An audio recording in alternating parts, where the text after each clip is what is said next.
Bonsoir à toutes et à tous, bienvenue dans 85 chrono. La première partie, c'est où on va revenir sur les principaux résultats sportifs du week-end et on va commencer tout de suite avec du basket et la Ligue féminine. C'était la 3e journée ce week-end et 4 jours après la claque reçue à Villeneuve-d'Ascq en Eurocup avec une défaite 81-50, l'équipe de La Roche-sur-Yon retrouvait la salle des Oudéry pour affronter Lyon-Asvel ce dimanche, match que vous avez peut-être suivi en direct sur notre antenne. Les Lyonnaises, vice-championnes de France emmenées par Marine Johannes. Côté RVBC, Anna Suarez blessée au cervical et Luisa Gesell-Schroeder blessée au dos étaient absentes. Ça n'a pas empêché le RVBC de réaliser un très bon début de match et de virer en tête à l'issue du premier quart-temps 22-17. Lyon se ressaisit dans le deuxième quart-temps. Les Rodaniennes prennent l'avantage et mènent d'1 point à la mi-temps 35-34. Troisième quart-temps marqué par un manque d'adresse chez les deux équipes. Très peu de paniers marqués, mais Lyon réussit tout de même à creuser légèrement l'écart et mène 47-43. Beaucoup de suspense dans le dernier quart-temps jusqu'au Money Time avec un coup dur, vous l'avez vu pour le RVBC, la sortie sur blessure de Mosqueda Lewis. Les Lyonnaises gèrent mieux les derniers instants de la partie et s'imposent finalement 66-62. Pour La Roche, le résultat n'est pas là, mais les Lyonnaises ont montré un bien meilleur visage que mercredi dernier. On écoute le coach du RVBC, Manu Body. Ça ne joue à rien. C'est pas un match dantesque et un match vraiment qui restera dans les annales parce qu'il y a eu énormément de maladresse. Pour battre Lyon, il aurait fallu qu'on ait un petit peu plus d'adresse ce soir. Mais ça ne joue à rien et voilà. Et on voit que l'équipe s'est accrochée, s'est battue et ça c'est essentiel. Ça fait du bien d'avoir un match accroché comme ça. Tu vois que l'équipe s'est battue, elle a donné. Donc voilà, on n'est pas récompensé.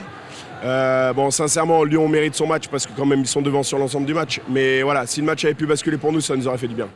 Et au classement, avec une victoire et 2 défaites, La Roche Vendée Basket est 7e. Bourges, Lyon et Latte Montpellier sont en tête avec 3 victoires. Le prochain rendez-vous pour La Roche, ce sera dès mercredi à Sassari, en Italie, pour la 4e journée d'Eurocup. Et le prochain match de championnat, ce sera samedi sur le terrain de Basketland. Toujours en basket, mais en National 3 masculine maintenant. Dans la poule E, c'était la 9e journée. Et on avait droit à un duel de haut de tableau entre le leader Saint-Georges de Montaigu et Brest, 2e. C'était samedi soir dans une salle bien remplie, une soirée durant laquelle un hommage a été rendu à Thomas Siret, joueur et coach décédé récemment.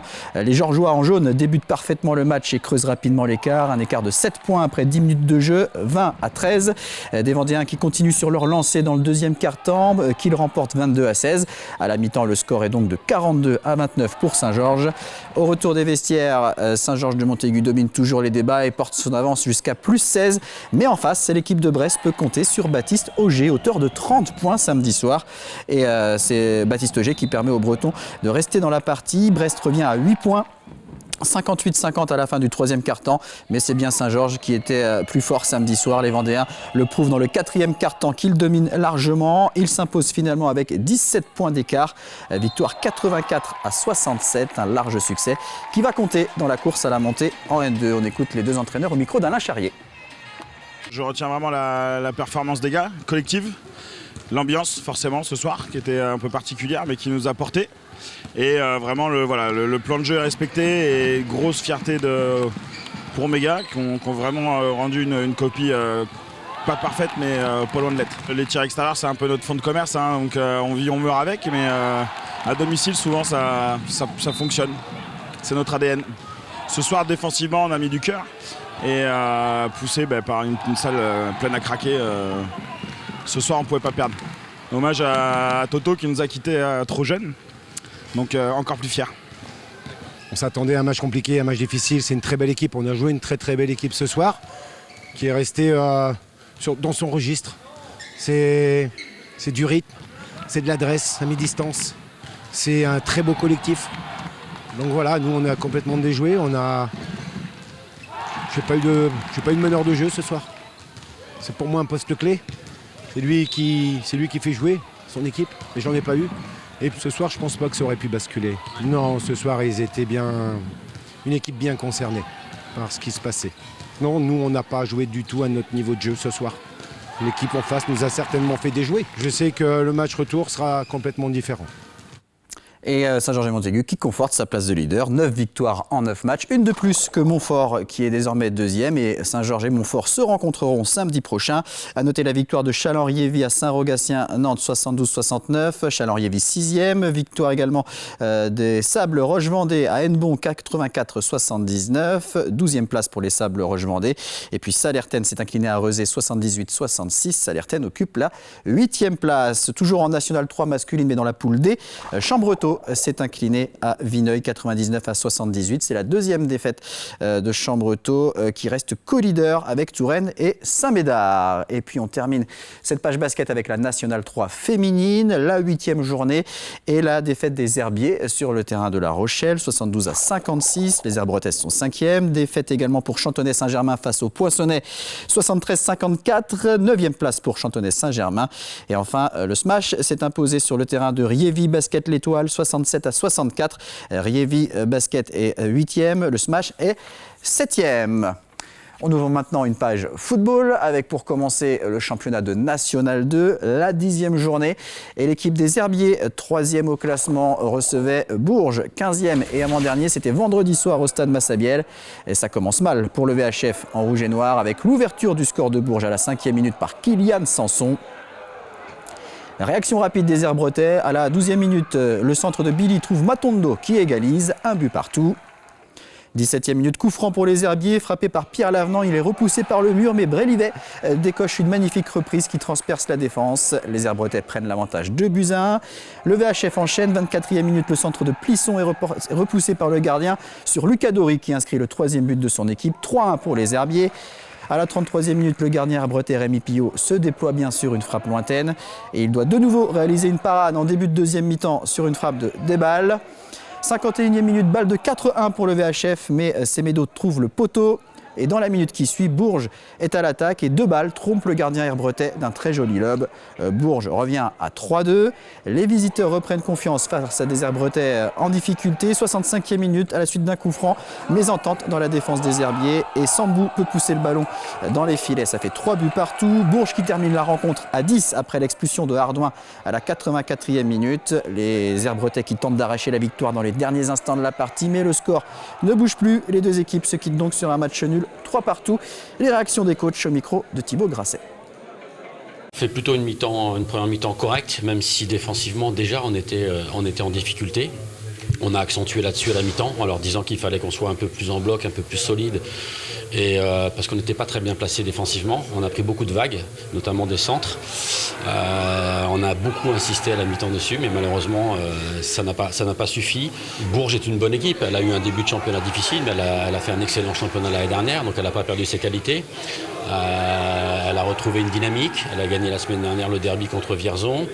Elle est venue ce soir avec des arguments aussi offensifs. On n'a pas été capable d'y remédier, donc il va falloir qu'on travaille aussi. Bien évidemment, il y a beaucoup de déceptions de la part des joueurs, mais il faut avouer que ce soir, on n'a pas mérité d'obtenir les 3 points. On arrive à mener rapidement au score, 1-0. Et après, je sais pas, on s'est mis à reculer, on a fait une erreur, une deuxième erreur. On prend un premier but, l'égalisation. Un deuxième aussi encore sur une erreur. Et on s'est mis à plus jouer, à paniquer, à perdre confiance comme c'était le cas les semaines précédentes. Donc à la mi-temps, j'ai décidé de changer mon système et puis d'aller les chercher un peu plus haut. On risquait plus rien, à part revenir au score, et c'est ce qui s'est produit. On a eu des opportunités, des situations, et puis on a marqué des buts et on est revenu à 3-3. Je pense que ça a été un match aussi mérité sur le match nul, vu le nombre d'occasions que chaque équipe s'est créée. Donc voilà, c'est un bon point pour nous, ça va leur redonner confiance. On était venus ici pour ne pas perdre et c'est un bon résultat pour nous. Et on reviendra sur ce match dans la deuxième partie de 85 chrono avec le coach Laurent David, ainsi que le capitaine Alexandre Lavenant et le président du club des Herbiers, Dominique Vincendo. Au classement, le VHF reste 3e avec 3 victoires, 5 nuls et 1 défaite. Les Herbiers à 5 points du leader, Gaulle FC, seule équipe encore invaincue.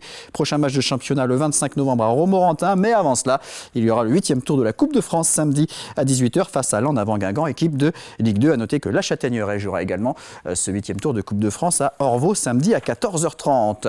Toujours en football, en National 3, c'était la 7e journée samedi et il y avait un choc et un derby entre le leader, la Roche VF, et Fontenay 2e. C'était samedi au stade Emmanuel Murzeau à Fontenay-le-Comte et le match qui débute de la pire des manières pour les Lyonnais en rouge.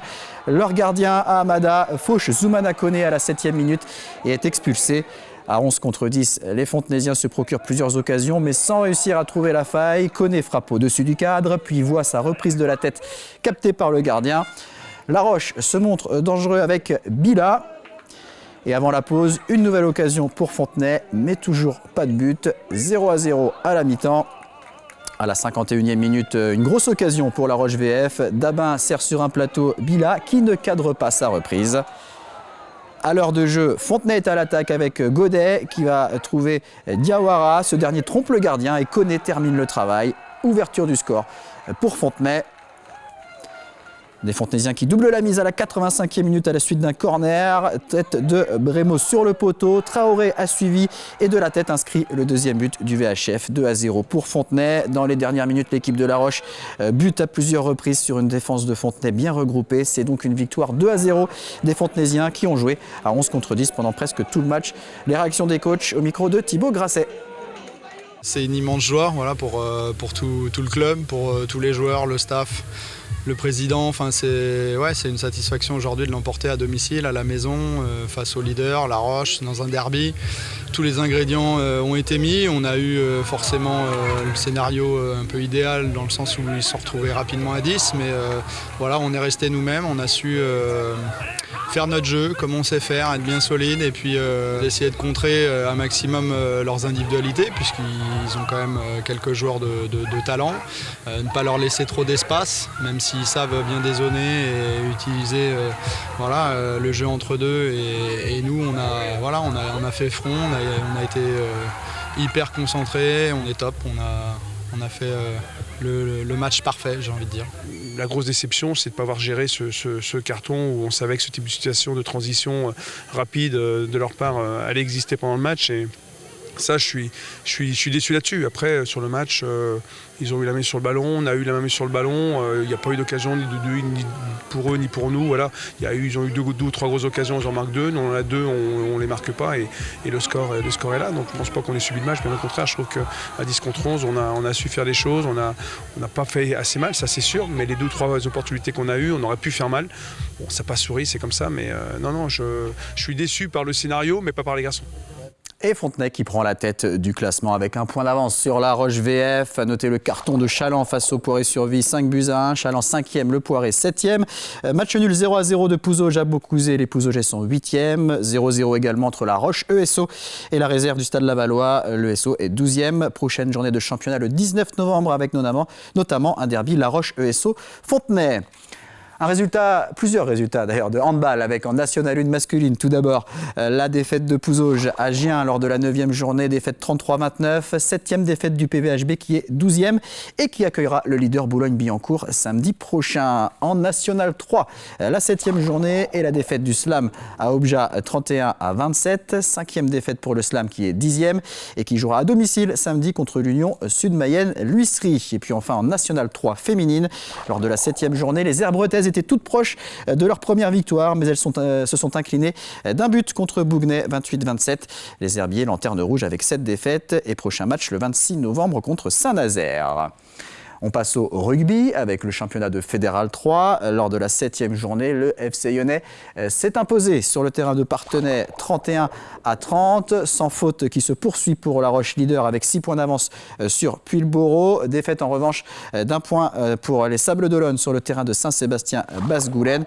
29-28. Deuxième défaite du RCS qui est 3e ex-aequo avec Parthenay. Prochaine journée le 26 novembre. Les Sables d'Olonne face aux 15 de l'Erdre et le FCY face à Puyllboro. Un mot de voile avec des nouvelles de la Golden Globe Race. Après 71 jours de course, la tête de la flotte se trouve au large de l'Afrique du Sud. C'est toujours le Britannique Simon Corwen qui est en tête. La course est en revanche terminée pour le Français Damien Guillou. Le skipper de PRB a annoncé son abandon aujourd'hui. Il s'est arrêté à Cape Town après avoir perdu la pelle de son safran. Grosse déception évidemment pour celui qui faisait partie des favoris de la course. Grosse déception également pour Emma Louineau qui participait la semaine dernière au championnat du monde de VTT Trial à Abu Dhabi, aux Émirats Arabes Unis. Celle qui a été sacrée championne de France en juillet dernier a terminé 13e sur 15 et 3e française de ces championnats du monde. Un résultat en deçà de ses attentes. De l'équitation maintenant avec des images du jumping d'automne qui avait lieu au pôle équestre vendéen à Sainte-Foy tout au long du week-end. Traditionnellement, c'est toujours lors du week-end du 11 novembre que se déroulent les derniers concours en extérieur amateur et pro au pôle équestre. Environ 300 compétiteurs étaient présents. Et au programme notamment un Grand Prix 135 pour les pros avec des obstacles de 1,35 m de hauteur. C'est le Luçonnais Pierre Imbert qui s'est imposé sur Bilbao de Tusse. Il devance Manon Pouzin et Quentin Lorton, le pôle équestre vendéen qui va désormais proposer plusieurs événements en intérieur. On va écouter à ce sujet la présidente Valérie Olivier au micro d'Alain Charrier. Alors ici c'est la partie pôle équestre. Donc on a le complexe équestre de Sainte-Foy et qui est séparé donc avec un centre équestre, un pôle équestre. Sur la partie pôle équestre, on est vraiment sur de l'événementiel. Là on a clôturé les épreuves en extérieur. On va passer sur l'épreuve indoor avec des épreuves plutôt, donc les épreuves de dressage et puis des concours club et poney. Et puis les stages d'hiver. On a 2 stages avec des cavaliers internationaux. On a Pierre-Marie Friand qui viendra le 17 et 18 décembre. Et puis on a un cavalier belge également qui va venir au mois de janvier, 14 et 15 janvier. C'est François Maty Junior. On arrive bientôt à la fin de cette première partie, mais on va découvrir maintenant les titres du journal de TV Vendée présenté par Alexandre Debray. Bonsoir Alexandre. Bonsoir Aurélien, donc voici les titres de ce soir pour ce journal. D'abord nous reviendrons sur Damien Guillou, le skipper est contraint à l'abandon sur la Golden Globe Race. Le navigateur est arrivé au Cap en Afrique du Sud en fin de matinée et nous revenons bien sûr sur les conditions de cette nouvelle avarie fatale cette fois pour le skipper PRB. Un week-end que nous avons placé également sous le signe des commémorations comme partout en Vendée. Des lectures de noms des disparus, des dépôts de gerbes étaient organisés à l'occasion du souvenir de la guerre de 14-18. Et TV Vendée vous propose de revenir sur une exposition d'objets de la Grande Guerre. Ça se passe du côté de Saint-Hilaire-la-Forêt. Enfin, plongeons ensemble dans les coulisses du futur musée municipal de La Roche-sur-Yon. Installé dans l'ancienne école Malraux, une nouvelle exposition permanente devrait voir le jour dans les prochains mois. Et en attendant, nous avons eu la chance de pouvoir vous faire découvrir l'étoile et l'envers du décor. Voilà pour les titres, je vous souhaite une très bonne fin d'émission du côté de 85 chrono Aurélien. Merci Alexandre, on marque une petite pause et on se retrouve juste après pour la deuxième partie de 85 chrono avec nos 3 invités du Vendée Les Herbiers Football, Dominique Vincendo, le président, Laurent David, le coach de l'équipe de National 2 et Alexandre Lavenant, le capitaine de cette équipe. A tout de suite.